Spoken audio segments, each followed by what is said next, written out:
Olá, seja bem-vindo a mais uma edição do Panorama. Nosso programa de hoje vai falar sobre futebol. Mas nós não vamos discutir o desempenho do Atlético ou do Cruzeiro no Campeonato Brasileiro.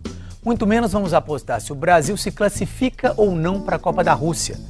Mas a nossa discussão aqui hoje, embora não seja diretamente ligada ao desempenho dos jogadores dentro de campo, é importantíssima para entender porque o país, que é 5 vezes campeão do mundo, passa por uma fase tão delicada de reestruturação. Calendário sobrecarregado para os times grandes, falta de jogos para os times pequenos, altos salários para as estrelas, baixa remuneração para uma grande maioria. No Brasil são mais de 600 clubes de futebol profissional e a maior parte fica simplesmente sem atividades em grande parte do ano. Vamos falar também sobre o sonho e as dificuldades de crianças e adolescentes que querem um dia se tornar jogadores de futebol no Brasil. Para nos ajudar nessa discussão, nós convidamos o gestor esportivo Francisco Adolfo Ferreira, autor do livro O Futebol Não Pode Ser Assim Mesmo, e o ex-jogador Paulo Roberto Prestes, diversas vezes campeão mineiro pelo Atlético e hoje comentarista esportivo. O Panorama já está no ar.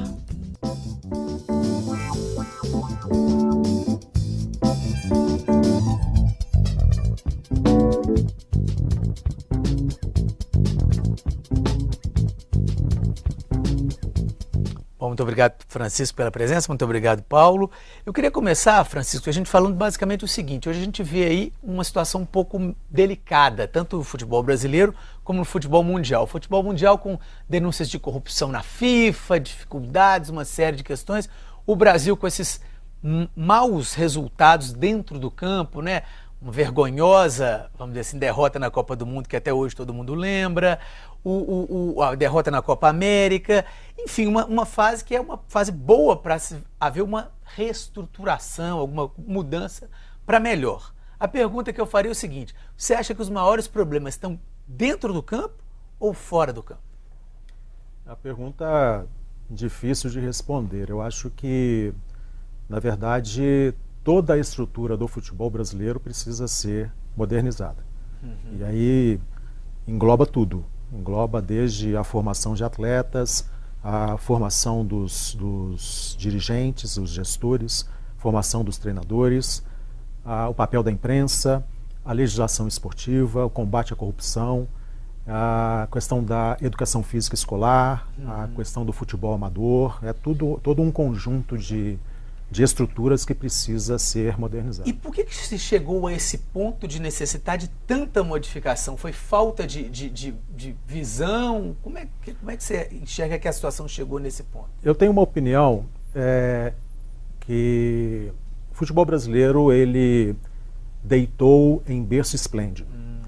O fato de nós sermos pentacampeões mundiais nos trouxe uma certa arrogância, uma certa presunção de que nós somos os bons e que não temos que aprender nada com ninguém, que os outros é que têm que aprender conosco.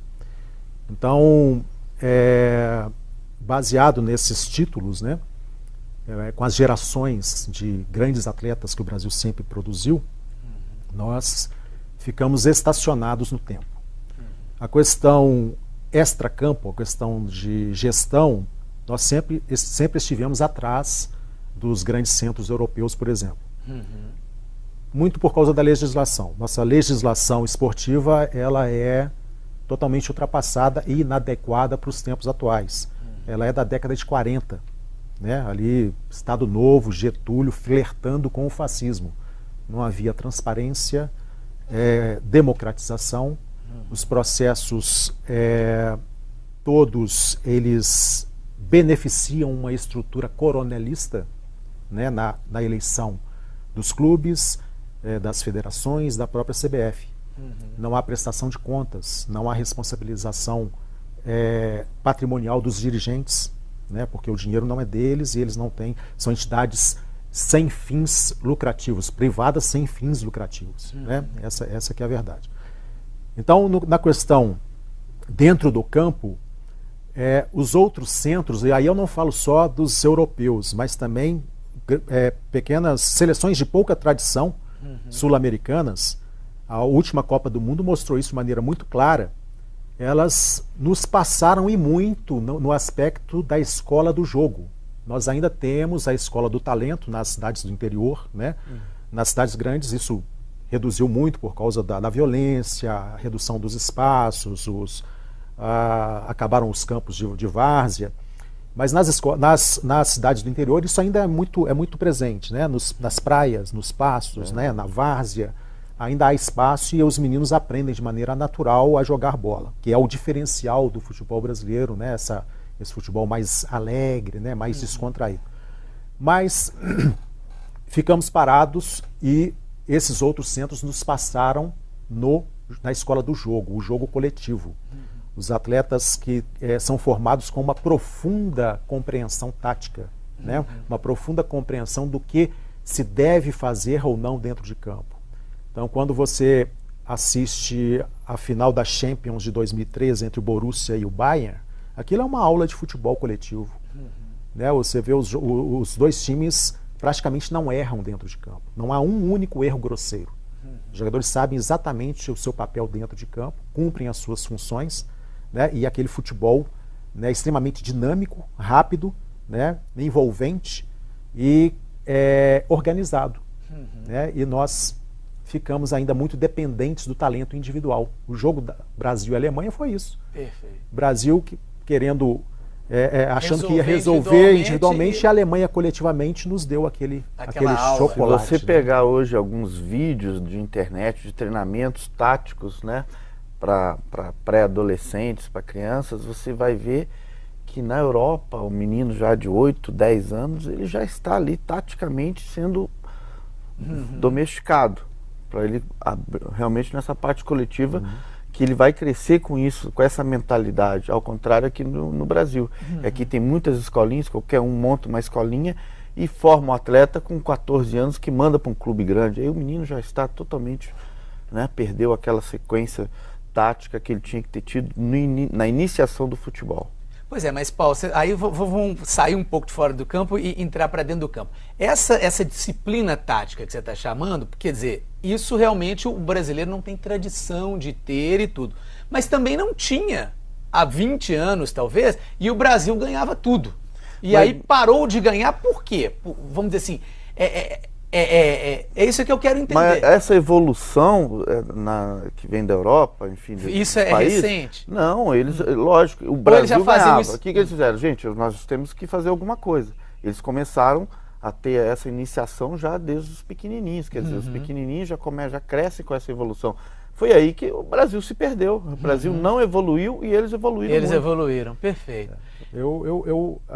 Complementando o que o Paulo disse, os europeus, desde sempre, foram mais organizados do que o atleta brasileiro, né? No aspecto até no tático, aspecto de estrutura, né? Desde sempre. Só que eles evoluíram muito nos últimos anos. E nós não. E outra coisa, eles evoluíram também na chamada escola do jogo. Eles também investiram nisso. Não tem ainda da maneira natural, né, como é no Brasil, mas eles evoluíram muito nesse aspecto também. Bom, eu queria passar um pouquinho para a discussão um pouco da estrutura do futebol brasileiro. Eu queria mostrar uma reportagem para vocês. O movimento Bom Senso Futebol Clube foi criado há pouco mais de 2 anos e eles lutam por mudanças no calendário do futebol brasileiro e pelo que eles chamam de fair play financeiro. O movimento aponta uma série de problemas que devem ser discutidos pelos dirigentes. Vejam só. Segundo o Bom Senso, 85% dos clubes profissionais de futebol ficam simplesmente inativos por mais de 6 meses por ano no Brasil. Por outro lado, o endividamento dos grandes clubes praticamente dobrou nos últimos 5 anos. Calcula-se que a dívida com o governo chegue a 3 bilhões e 700 milhões de reais. Segundo o Bom Senso, a audiência do futebol na TV tem caído 4% ao ano nos últimos 10 anos. E nos estádios, o Brasil ocupa apenas a 34ª taxa de ocupação. Bom, Paulo, eu queria saber o seguinte, a gente falou ali uma coisa que às vezes o público não tem tanta noção, né? Quer dizer, a gente vê o Campeonato Brasileiro, o Campeonato Mineiro, os grandes times, mas além deles tem uma série de centenas de atletas espalhados pelo país inteiro que ficam praticamente inativos. É possível mudar essa realidade? E mudando essa realidade, a gente poderia dar vamos dizer assim, esse novo gás ao futebol brasileiro? É uma situação delicada realmente, né? Muitos clubes médios e pequenos ficam realmente 6 meses, né, na atividade, né? E a situação financeira é caótica e isso vem aumentando a cada ano, né? Os grandes, né, cada vez mais tendo uma fonte de renda e os pequenos cada vez menos. Então, realmente, aí você coloca um clube pequeno, não tem condições nem de ter uma categoria de base, né? Porque não tem estrutura, não tem campo, não tem dinheiro, não tem situação nenhuma para fazer isso. Então, realmente, eu acho que as federações deveriam, né, no Brasil, né, colocarem uma situação melhor financeiramente para elas ajudarem esses pequenos clubes, né? Mas isso depende muito de uma estrutura, de uma reunião mais detalhada. Há interesse nisso? Quer dizer, você enxerga interesse? Não enxergo interesse, não enxergo.